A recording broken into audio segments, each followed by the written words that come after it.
We're going to go with Uncensored 1995. This is by far not the best show in the world, but it's one that sticks with me from when I was a kid. Basically, the whole deal about Uncensored was that it was a WCW pay-per-view, but it was not endorsed by WCW at all. There was no rules, no countouts, no nothing. Anything goes.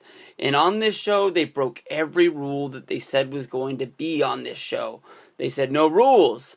Randy Savage defeated Avalanche, which is Earthquake, by disqualification.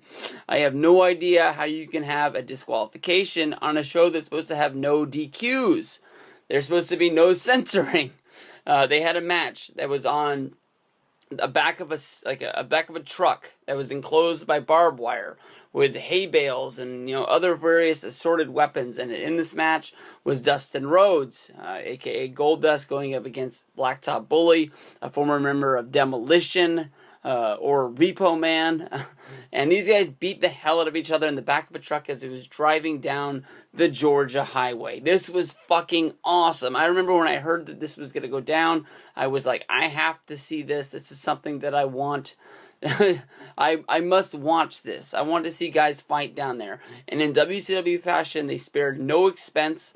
There was a helicopter. There was 100 different cameras inside of this truck. There was a car following it. There was a guy on a motorcycle shooting his camera at it as they were driving down the road. And what you would think from an uncensored show, both of these guys got fired for blading, because they weren't allowed to bleed in WCW at the time. A whole big main event revolved around Hulk Hogan and the Renegade going up against Vader, and there was a leather strap match. Somehow, you would think with the leather strap match that you would have to, drag the guy around who you're fighting in the match. No, Vader and Hogan never got along.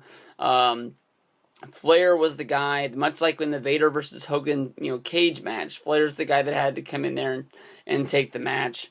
They have no idea what the fuck is going on in this match. Either there's 1,000 different things. Jimmy Hart's been kidnapped.